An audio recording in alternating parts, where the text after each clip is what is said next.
Hello everybody, I'm back with the review. Sorry it's a little late, but I wanted to do it yesterday after I watched the episode, but there was a lot of stuff I needed to do yesterday,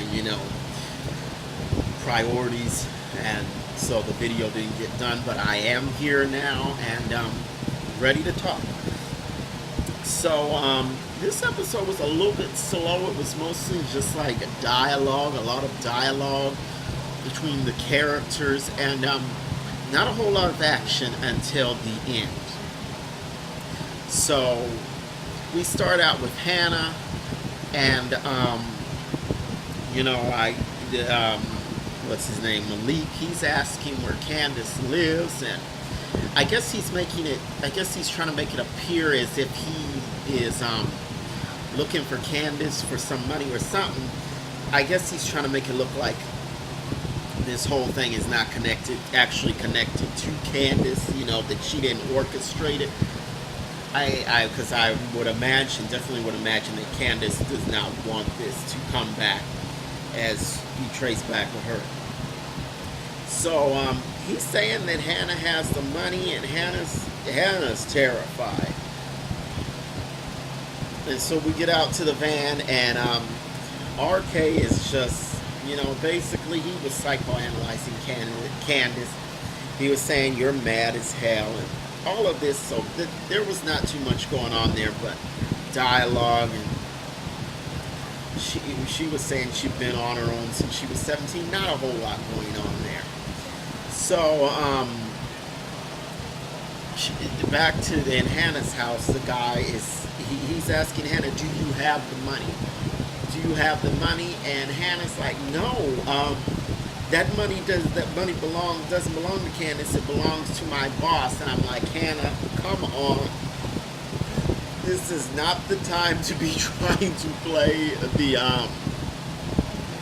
try to be all straight-laced and honest. I mean, when your life is at stake, come on. I'd be like, go on, take the money. I don't want it in my account. I don't want to get killed. Just, here's the authorization. Take it. Get out of my house. Leave me alone. All of that. So anyway, so that was that for now. And so Candace, she gets back in the van. She calls Gia and tells her to keep Benny at the hotel. And of course she is like, well, how? And she's like, do whatever you have to do. So I guess she was giving Gia the thumbs up to actually, sleep with Benny. Which Gia had already done that anyway. But I guess Candace felt that it was okay now because there was an emergency. So Jeffrey gets to David's house, and the FBI is there, and they're asking him questions, and Jeffrey sees the body. He's like, who is that? Who is that? And the FBI says, we don't know who that is. It's a woman. And Jeffrey's like, oh, okay, I know. He's like, well, that was my dad's girlfriend. And Jeffrey didn't even know her name. And come to think of it, no names were mentioned when Jeffrey actually came to David's house. Erica came in the room barely dressed.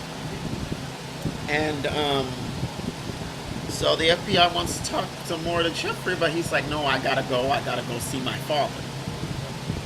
So Wyatt and Justin, Justin is back in the cell block, and Wyatt wants the stuff. He wants the drugs. Justin says, I can't give it to you now. There's too much going on. Wait until shift change. And whatever this stuff is, it's not from the regular street dealer. It's much stronger. It was supposedly stuff that is in evidence. And Wyatt is just doing the most. And he's really annoying with all this. And like I said, I think Justin's going to give Wyatt something that's going to kill him. So the Malones are now going to have to do their job if Justin does it first. And really, Justin is as much of a threat to Wyatt as the Malones are, if not worse, because Justin is right there and he can do whatever he wants and he can just, get away with it. Oh, well, somehow Wyatt got drugs and I don't know how he got them. So Jim comes in and, of course, Wyatt does not want to see him. He's like, leave, I don't want to see you. And Wyatt's doing the most again to him, but I'm sick. I need this. I need help with my medical condition. Jim's like, you don't have a medical condition. And I'm like, Wyatt, come on, you're calling your drug addiction a medical condition, and he's saying, I could die from this. Oh, so annoying. So, let's see.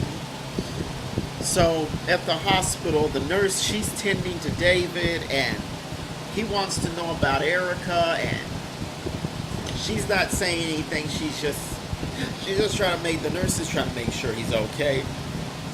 His back is all burned up, just skin off it, all of that, and, he didn't die, but that explosion certainly did do a number on him. So outside the room, Jeffrey is talking to this nurse, and the nurse tells him he keeps asking about in Erica, and I guess the hospital staff that's sending to David, I guess they have the information while there was a casualty at the scene. So the nurse says, don't tell him. Do not tell him. And of course, that's probably because David would get aggravated and he needs rest.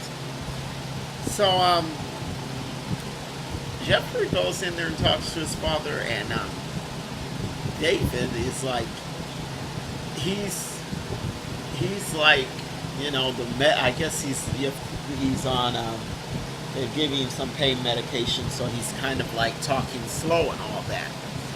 And he's worried about Jeffrey because Jeffrey is hanging around Justin. He tells him, I stayed with your mother too long, even though she was harming people, and basically he doesn't want Jeffrey to make the same mistake as him. And speaking of Justin he's like peeking in the window, like one eye, and I'm like, he's peeking like, and I'm like, what, I don't know, I couldn't think of any better way to describe it. I was like, he's peeking like some badger or some wildlife, they'll be peeking like when they're trying to see what's going on. And, so, outside the room, once Jeffrey leaves, Justin's trying to be all sympathetic and hug Jeffrey, and Jeffrey's like, no, go away. And so it's obvious who did it. And Justin's like, too bad it didn't work. And Jeffrey's like, what? And Justin admits that he ran Veronica off the road. And Jeffrey's all like, what? How couldn't you do? He doesn't like it at all. And I wasn't trying to kill her. I just wanted her to get the message. But Jeffrey doesn't like that at all. And I'm like, come on, Jeffrey. She tried to kill your dad, but you're upset that Justin tried to run her off the road. Granted, Justin is crazy, and I can see Jeffrey not wanting to be around him, but if he tried to take out Veronica, like, yeah, whatever. She's a horrible person. She tried to kill my father. She had me beat up by a crazed prisoner. She's killed other people, directly and indirectly. So I'm not sure why Jeffrey was so concerned about her. I mean, he didn't even seem to, he seemed concerned at the prospect of Veronica going to prison for what she did to David and Erica. So, Jim shows up, and this just surprised me because he hugged Jeffrey. And I and I'm like, okay, so I guess Jim does have some level of compassion um, overall. And so he hugged Jeffrey. He goes in and he talks to David and all of this. And you know, this was probably one of Jim's best scenes throughout the series because he actually cared about somebody, and there was nothing in it for him. He just cared because he cared. So I guess he really is a friend to David. And he tells Jeffrey, you know, you need to get a guard at the door. Get a guard at the door. Jeffrey's like, well, I'll be here all night. Jim's like, no, get a guard. So Jim ought to know, you know, craziness. So if Jim says to get a guard, you better get one because he knows about, you know, craziness and people trying to kill people and all of that. And you know, once Veronica finds out that David is alive, she's going to come to that hospital and try to finish the job. So Veronica calls RK and she wants him to come over, and he says he can't because he's in the middle of something, and Candace just tells him, you know, you need to leave her alone. She's dangerous. But of course RK's probably not going to leave her alone, and he might end up being a casualty at some point. So at Veronica's house, the FBI comes over and she starts talking about her accident. She's like, well, he didn't care. David didn't care I was in an accident. I was run off the road. She's saying, after they ask her who would have motive to harm him, she's like, me. And then she goes, and probably about hundreds of other people. He's a judge. You know, there's a lot of people with motive to hurt him. But basically, she was giving herself away by her whole demeanor's like, yes, I did it, and I don't care. And she's coming on to the FBI agent. She told him he was handsome and all that, and she tells him to come back alone and all that. She was touching him, and that's Veronica for you. So back in Catherine's house, she's got the TV on and the news is on, and they're saying that Charles won, and she's like, she doesn't like it, so I guess she's not a fan of Charles. So Jim wants Wyatt out of jail, and Catherine doesn't. She wants him to pay for what he did, and Jim's saying, well, he can still testify. Wyatt can still testify, and Catherine's not worried about that. She's just tired of the whole situation, and she's like, no. So she just walks away from Jim, and that was that. So let's get to the end of the episode, and this was basically the only action in the episode. So the guy is getting ready to leave the house. He's telling Hannah, you know, don't move, don't do anything at all until I get out of here. So Hannah does a really silly thing. She touches her phone, and it's like, beep, beep. And he's like, I wish you hadn't done that.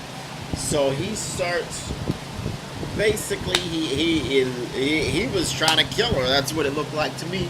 She's running. They end up in the kitchen. She gets the skillet, and he's ready to take him down. She gets, I think she got in one good whack, and then she gets a knife and she stabs him. And that's where it goes off. So, you know, like I said, it was kind of a slow episode. Wasn't a whole lot going on, but it is what it is. And there's my review. As always, like, comment, and subscribe. I like to hear your thoughts about the show and all of that. And thank you for watching, and I will see you the next time.